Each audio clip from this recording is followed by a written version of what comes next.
My dear student, मैं आपका Saqib sir. आज हम आपके लिए लाए हैं सोशल साइंस की वर्कशीट कार्यपत्रक 42।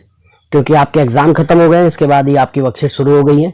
इन वर्कशीटों को सभी बच्चों को करना अनिवार्य है, क्योंकि आपका जो सेकंड टर्म का एग्जाम है उसके लिए आपको ये कंटेंट उपलब्ध कराया जा रहा है सरकार की तरफ से। शुरू करते हैं आज का टॉपिक। आज का टॉपिक है विनिर्माण उद्योग। कच्चे पदार्थ को मूल्यवान उत्पाद में परिवर्तित कर अधिक मात्रा में वस्तुओं के उत्पादन को विनिर्माण या वस्तु निर्माण कहा जाता है। ऐसे बच्चे ऐसे समझेंगे उदाहरण के तौर पर, जैसे कि हमने खेत में गन्ना उगाया। गन्ने को जो किसान गन्ने की फसल जब तैयार हो जाती है उसको काट के लेके जाते हैं मिल में जाने के बाद उस गन्ने को मिल में चीनी के रूप में परिवर्तित कर दिया जाता है। उसको परिष्कृत और ज्यादा उपयोगी बनाने के लिए उसे चीनी के रूप में परिवर्तित किया जाता है, क्योंकि गन्ने का तो इस्तेमाल केवल चूसने के या रस निकालने के लिए किया जा सकता है, जिससे गुड़ भी बनता है इधर वैसे। लेकिन अगर फैक्ट्रियों में ले जाएंगे बड़े लेवल पर तो वो क्या कहलाता है, चीनी बन जाता है। यहाँ पर क्या हुआ कि गन्ने का रूप परिवर्तित हो गया। ये द्वितीय क्षेत्र या सेकेंडरी सेक्टर कहलाता है। इसमें लगे लोग व्यक्ति कच्चे माल को परिकृषित यानी उसका परिकृषित और वस्तुओं में परिवर्तित करते हैं।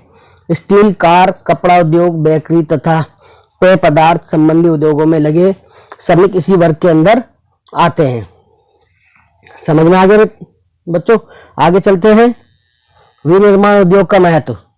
विनिर्माण उद्योग के महत्व में हम कृषि का आधुनिकीकरण।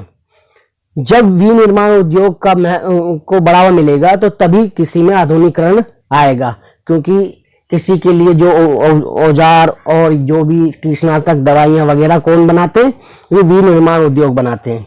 उसके बाद रोजगार के लिए आधारभूत ढांचा प्रदान करता है। जो विनिर्माण उद्योग है वो रोजगारों के लिए आधारभूत ढांचे को प्रदान करता है। नंबर 3 है क्षेत्रीय विषमताओं को कम करना। इसको इस तरीके से समझेंगे कि जो ग्रामीण क्षेत्र है, अगर वहां पे हम विनिर्माण उद्योग लगा देंगे तो वहां पर उनको रोजगार मिल जाएगा, जिससे जो क्षेत्र की विषमताएं हैं वो कम हो जाएंगी। जैसे कि आपने देखा होगा महाराष्ट्र के अंदर बहुत सारी इंडस्ट्रीज हैं, या फिर उत्तराखंड में जैसे पहाड़ी क्षेत्र है वहां पे बहुत सारी इंडस्ट्री लगाई गई है।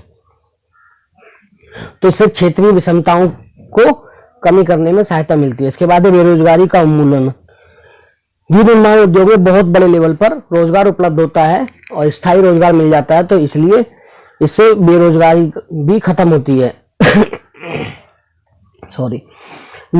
निर्मित वस्तुओं का निर्यात। जो वस्तुएं विनिर्माण उद्योग में बनती है उनको निर्यात किया जाता है, जिससे विदेशी मुद्रा का प्राप्त होती है और अपने देश में विदेशी पैसा आता है। अब कृषि एवं उद्योग के मध्य संबंध। कृषि और उद्योग के मध्य क्या संबंध है, इसको हम जिक्र करते हैं, इस तरीके से डिस्कस करते हैं। कृषि तथा उद्योग एक दूसरे के कृषि और उद्योग एक दूसरे से पृथक नहीं है, एक दूसरे के पूरक हैं। उदाहरण के लिए कृषि पर आधारित उद्योग कच्चे माल के लिए कृषि पर निर्भर है, जबकि उद्योग कृषि के लिए आवश्यक उपकरण जैसे सिंचाई के लिए पंप, जैसे हमने अभी जिक्र किया था, उर्वरक, कीटनाशक दवाइयां, प्लास्टिक पाइप, मशीनें, कृषि औजार आदि उपलब्ध करवाता है। इन उत्पादों की सहायता से कृषि उत्पादन में वृद्धि हुई है और इसलिए विनिर्माण उद्योग के विकास से न केवल कृषि उत्पादन को बढ़ावा मिला है, अपितु उत्पादन प्रक्रिया भी सक्षम हुई है। इसके कुछ क्वेश्चन हैं जो हम आपको, ये क्वेश्चन है, इसमें पहला क्वेश्चन है इसका, विनिर्माण उद्योग से आप क्या समझते हैं? सबसे पहले हम विनिर्माण शब्द का अर्थ समझेंगे। विनिर्माण ये दो शब्दों से बना है, वि प्लस निर्माण। वि का अर्थ होता है पूर्ण और निर्माण का अर्थ होता है बनाना। विनिर्माण उद्योग में कच्चे माल को अधिक उपयोगी माल में बदला जाता है, जैसे गन्ने से चीनी बनाना, कपास से कपड़ा बनाना। इसको आप समझ गए होंगे। इसके बाद दूसरा क्वेश्चन है इसमें, ये दोनों चीज ध्यान रखने वाली चीज।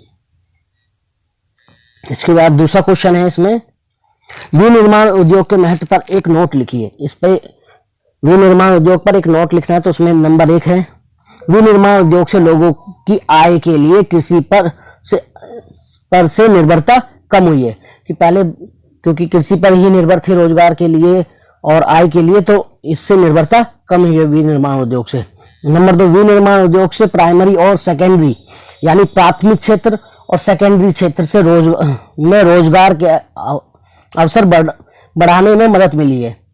इससे प्राथमिक और सेकेंडरी क्षेत्र में क्या हुआ, रोजगार के अवसर बढ़ाने में मदद मिली है। इससे बेरोजगारी और गरीबी दूर करने में मदद मिलती है। और नंबर 4 है विनिर्माण द्वारा उत्पादित वस्तुओं से निर्यात बढ़ता है, जिससे विदेशी मुद्रा देश में आती है। ये आपको बहुत अच्छी तरह समझ में आ गया होगा। इसका तीसरा क्वेश्चन है कृषि और उद्योग एक दूसरे के पूरक हैं, इस कथन की व्याख्या कीजिए। इसको इस तरीके से समझें, कृषि और उद्योग एक दूसरे से पृथक नहीं है, यह पूरक है। उदाहरणार्थ में कृषि पर आधारित उद्योगों ने कृषि पैदावार बढ़ोतरी को प्रोत्साहित किया है। यह उद्योग कच्चे माल के लिए कृषि पर निर्भर है तथा इनके द्वारा निर्मित उत्पाद जैसे कि सिंचाई के लिए पंप, कीटनाशक दवाएं, प्लास्टिक पाइप, मशीनें व कृषि औजार आदि पर किसान निर्भर है। इसलिए विनिर्माण उद्योग के विकास तथा स्पर्धा ने न केवल कृषि उत्पादन को बढ़ावा मिला है, अपितु उत्पादन प्रक्रिया भी सक्षम हुई है। इस तरीके से ये तीनों क्वेश्चन आपके सॉल्व हो गए। सभी को ये वर्कशीट अपनी कॉपी में करनी है, क्योंकि सेकंड टर्म का जो पेपर होगा आपका वो डिस्क्रिप्टिव होगा, तो इसलिए लिखने की प्रैक्टिस ज्यादा से ज्यादा करें। सभी के लिए all the best. Thank you. Share and like my YouTube channel.